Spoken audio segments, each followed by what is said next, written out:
Hello and welcome to ArtShow. I'm Craig Stover, and today I have with me Adrian Hatfield. Hey, Adrian, how are you today? I'm great. How are you? Very good. I was excited today to see that you were on my schedule to talk with because I went to your show and saw your work, and I had to talk to you. I've got numerous questions about your work. All right. So I went on your website, selected a bunch of pictures, and I wanted to start with this one because this is a monster of a painting, haha. But it's also gigantic as well. Yeah. So I've got so many questions I want to start with. But first off, just tell me a little bit about this picture. Where does this fit in with your other works? Yeah, so I'll actually start with a basic element that you brought up, which was the size. I was invited to be in an exhibition at a gallery at a university that is relatively close to me, Oakland University, and they have an enormous and beautiful gallery, and I had to fill it. It was a two-person show, but we had to fill it, and so I figured that I would take this as an opportunity slash excuse to make one of the biggest paintings ever made, and I believe it's 7 feet by 9 feet. Mm-hmm. Mm-hmm. Um, and This must be a hell of a thing to ship. so far, getting into Philadelphia, I just rented a U-Haul and moved it myself. Did you unstretch it? No, I Wow. didn't. Yeah, Okay. All right. yeah. So Um, I want to get in before we get too lost. I want to get into some technical questions about you as a sure. fellow painter. I gotta know. Um, are you using screen prints with these? I am. Okay, Yeah, so you are creating sometimes giant screens, but you're only using them like once, correct. Uh, correct? yes. Okay. So the process for making this body of work is first I just make an abstract painting, and it is completely intuitive. I push the paint around until I get it to a place where I like it. And one thing that I like about working this way is that it forces me outside of my comfort zone, which is to be a very controlled painter. I like to control Mm-hmm. every aspect. And that can be a strength, but it also can be a weakness sometimes where paintings end up looking kind of tight. Mm-hmm. And so with this body of work, I'll do the abstract painting. When I get it to a place where I like it, I take a photograph of it, drop that into Photoshop, Mm-hmm. and then I have hundreds of folders on my computer of different graphic material, organized by subject. And Mm-hmm. I start building a digital collage um, that is interacting with the abstract painting. When I have that where I like it, I will burn the images to screens and just biggest screen I have, I think, has a area of about 2 feet by 3 feet. So So you're this combining them then. exactly. So after Yeah. I've made the image as I like it, I have to kind of divide it on Photoshop into areas, Yeah. into things that can be I burned I onto a get you. screen. So Yeah. are you doing all your own burning for the screen prints, or are you outsourcing that? I used to do it all myself, and more recently, I've started outsourcing it, which is a huge time saver. Yeah, I would Um, imagine so. I mean, yeah, do you have your own light table with the vacuum? no, I did it old school. I Wow. created a completely dark room Yep. and I just exposed it. It would take about half an hour instead of Yeah. the on the Power light. power to you. Wow, that's Yeah. just wonderful to hear Um, about that. So I had mentioned that I figured out you did screen printing because I can see it. mhm. And I know that, I just asked you, do you only use it once? But I got to ask you, with this particular painting. Now, this is a rather smaller painting. Right. I saw in, I think, your Instagram feed a painting that was similar to this, where the figures Sluggo and Nancy were painted in. Are Yes. you, is it the same painting, or have you used some screens multiple times? I have used a couple of screens multiple times. Okay. I'm not opposed to it. And this particular screen, the screen on the front of with Nancy and her friends and the Goya print and Mm-hmm. Godzilla, I really love that little combo. It is Um, wonderful. yeah, yeah. It'd make a great like t-shirt or a I pin or know. something. I've actually thought about making stickers and such and just giving them out when I have an exhibition. I'll take one. Yeah. Yeah. So I want to ask now, because of you just made reference to what they were. When you're using things like the Goya image, Mhm. are you using them just for art historical references? Just are you just trying to reference it, or are you trying to make a new storyline by combining the meaning of that with something new, or are you just doing this for fun? I mean, Right. Yeah. No, that's a good question. I think it's well, it's a little of all three, but I, uh, I definitely want to take the historic meaning that is embedded in that image and bring it together with the other images to create something new. I also teach, and in some of my advanced classes, the first uh, assignment is commonly a collage assignment. And what I tell my students is that once you take two images that exist in society and you put them together, they start communicating whether you want them to or not. oh So, yeah, like, that was for me. That was David Sally taught me that. yeah, right, right. So speaking of collage, oh no, I got a sculpture first. So Okay. it was fun to see that you put your toes in other mediums as well. And let me just expand this so hopefully people can see a little bit. There you go. Yeah. So when I gotta know when you're making something when you want to do a sculpture piece like this, is this also sort of like is it fully formed in your thought patterns, or is it a lot of play and experimentation to finally get to this? It is it's both. I think commonly it's fully formed and then the limitations and realities of building it kind of restructure it. And Mm-hmm. this was actually a rare example where uh actually having it made it better. So Mm. originally I was going to build this table myself and I had made diagrams and I thought I knew exactly what it was going to look like. And then I started, I'm not a woodworker. Mm-hmm. And so as I started trying to build my table, it was not coming out the way I wanted. So I took it to a woodworker Mm-hmm. and he suddenly had suggestions. He's like, we could make this round and we could actually bend the back part where the painting is to curve around this oval surface. And so the woodworker actually made this piece in my mind way better than I Yeah, originally. I love that. Yeah, yeah, do that, Yeah, build that exactly. kind of thing. Exactly.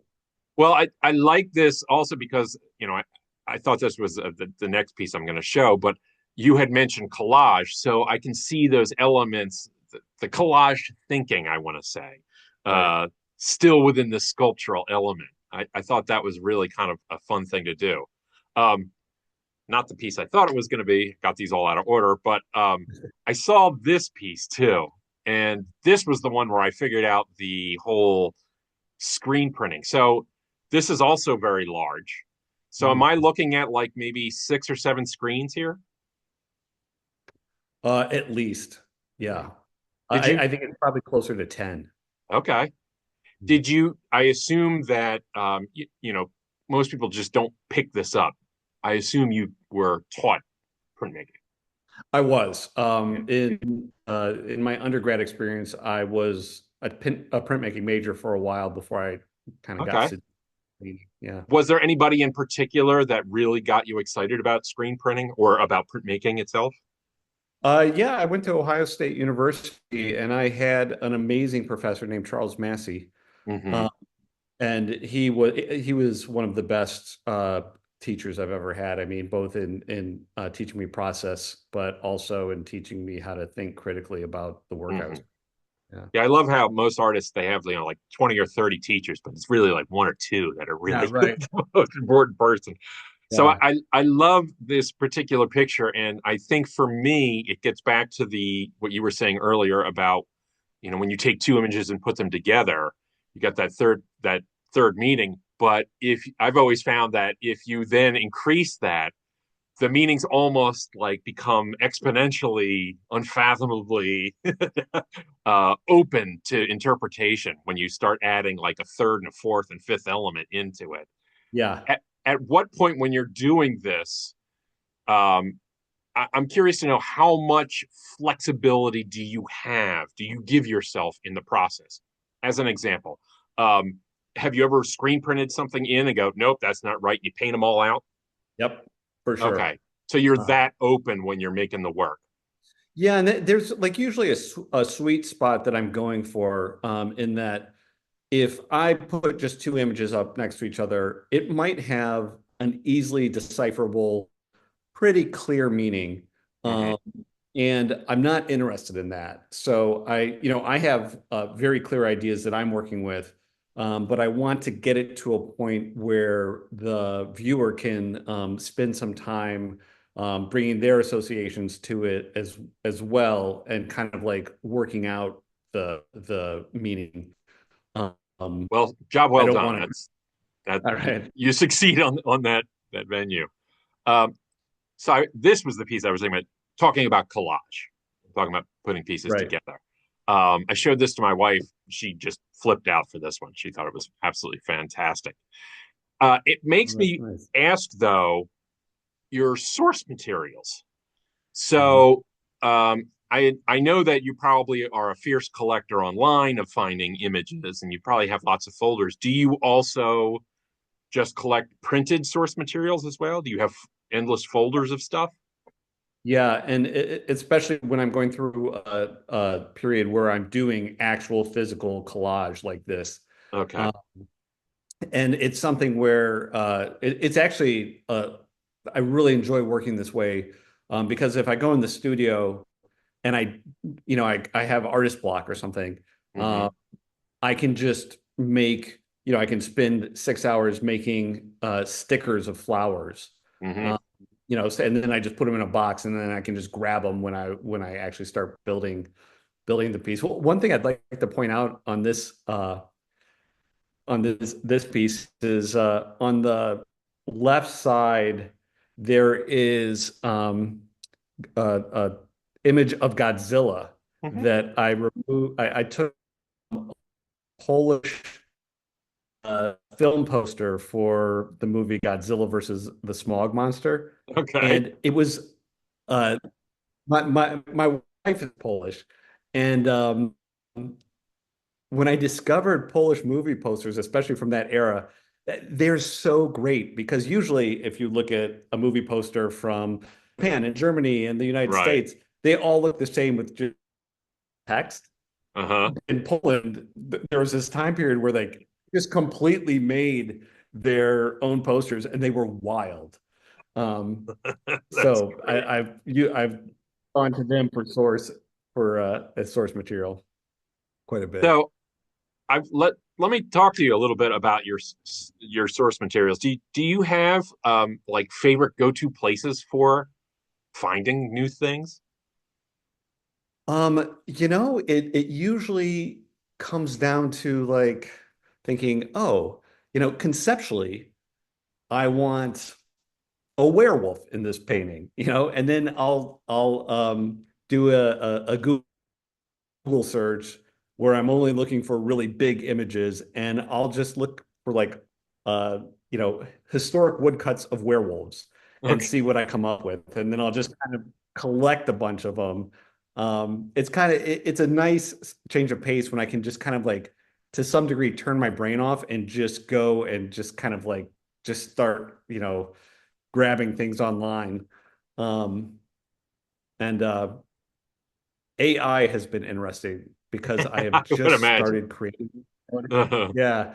And, and it's curious too, because then I'm like, well, okay, if I create something via AI, even if I say, in the style of Goya, for Right, example, it's not a Goya print. So does it, what's the meaning that it brings? And I don't have an right. answer for that. But. So, when you're finding source materials, do you find that the materials dictate maybe like a series that you're doing? Because, I saw a little bit of your earlier work and there was sort of changes that you've made along with it. Does the source materials dictate the direction you're going, or does the direction you're going require the materials that you need to find? It's definitely a back and forth, but I mean, for example, the first time I decided to screen print on a canvas, I didn't realize it was going to like explode into this whole, body of work. And I was aware of like Sigmar Polka and different artists who had done that, but it never really felt like something that was going to be a major part of my practice. But I got so addicted to it after I've after I been thinking started. about doing the same thing for years, and I'm only just hamstrung by the space that I have. I don't have enough space to do it, so Oh, right. I'm Yeah. quite envious of that. I'm curious about. Would you say that your work is driven more by um, potential storylines within your pictures, or is it more driven towards experimentation with the materials that you have? Um, I would say storylines. Okay. And by that I just mean like my conceptual interest. And sometimes it's driven by, just the fact like I want to paint this thing. Mm-hmm. Um, but currently my main source of conceptual interest is climate anxiety. Mm. And so that really drives me in thinking of the narratives. And I want some of that anxiety and I want some of the references to climate change and the history behind that to be there. But the last thing I want to do is make you know, preachy art or Mm.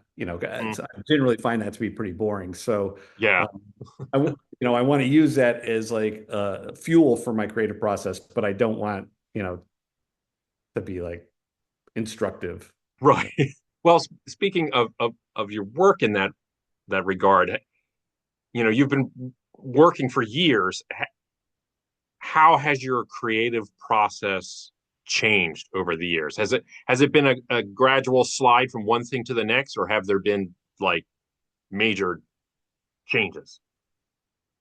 There have been major changes, and a big one. I think like a really strong shift was when I started doing this work based on my climate anxiety, and so just a little bit of my background is I grew up. Both my parents were working scientists. Mm. And so that really informed my worldview and like the things that we talked about at the dining room table. Mm. So a lot of my early work, including that sculpture you showed, were about science as a way to understand kind of like the wonder and awe of the natural world.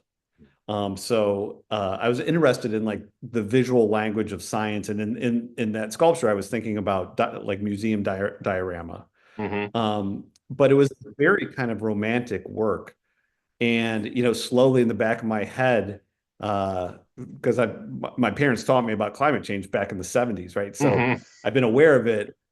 They also had the opinion back then that like, oh, the world's governments are taking care of it. Don't worry, everyone's aware of it.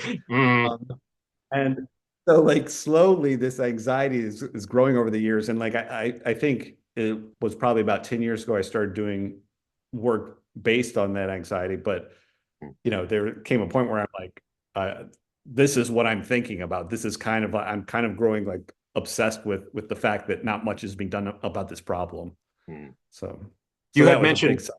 You had mentioned visual language early on in that answer, and uh, speaking of language, the I wanted to know a little bit about your titles because you have such, int your titles don't really give the viewer much clue or Yeah, direction. They do and they yeah. don't. Do your titles often come before, during, or after creation? Always after. Always after. Is it a Yeah. group effort or is it you just sitting around with a cocktail Nope, thinking it it out? is. It's funny because well, so almost all my titles um, are either titles or sections of poems, Okay. and there is part of the academic in me that feels a little bit guilty because I am no expert in poetry. Yeah. So I will finish a painting and I might say, I might Google poems about, you know, death or poems about the fall or Okay.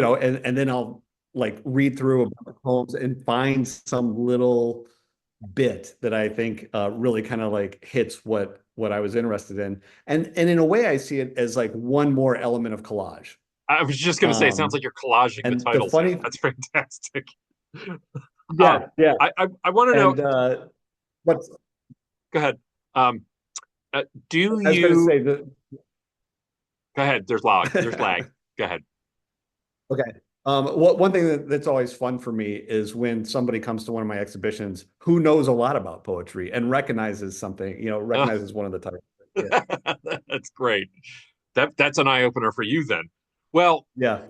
that leads perfectly into my next question, and this is one that often stumps artists. Do you consider your works to be autobiographical at all, or are you trying to maybe make something that's separate from your own life?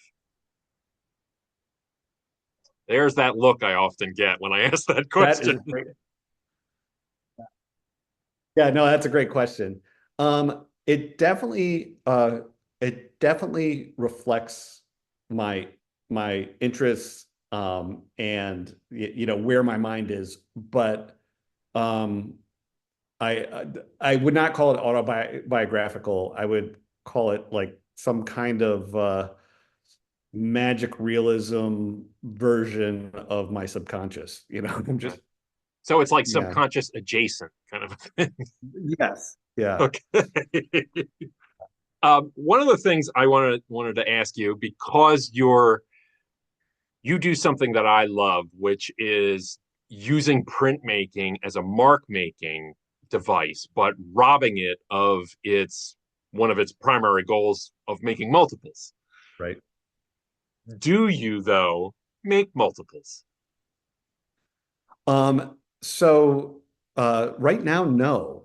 Okay. Um, and it's something that I've thought about in large part just out of practical considerations. But for the simple, reality that if I have an exhibition, probably nobody's going to buy the 7 foot by 9 foot painting. You never know, But that's but not. But those paintings aren't for most people. That yeah, painting is right. for our collectors are like needles in haystacks, Yes, or that's true. It's needles in the true. sea. Right. But I would like to, I have thought about doing series of prints that I could sell very cheaply just because I do like the idea of people who like my work Yeah.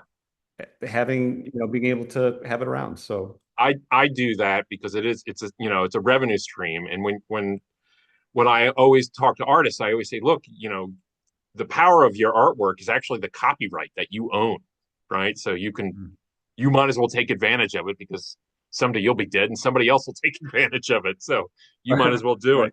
it. How often are you in your studio? Well, it varies a lot. Uh-huh. I'm also a college professor, Right. so from May through August, I'm there a whole lot.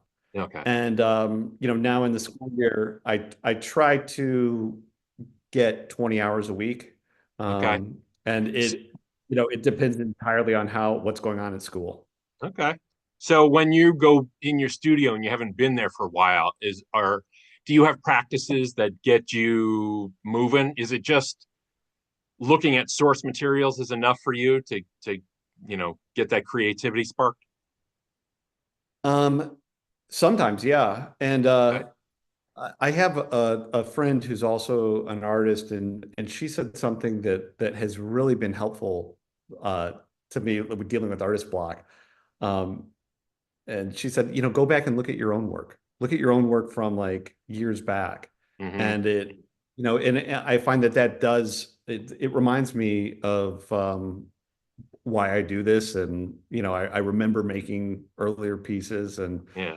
um, but yeah, taking a break, like if things get really busy at school and I'm not, in here much for a month and I come back in, it's the train has stopped, and you have Uh-huh. to get everything. Right.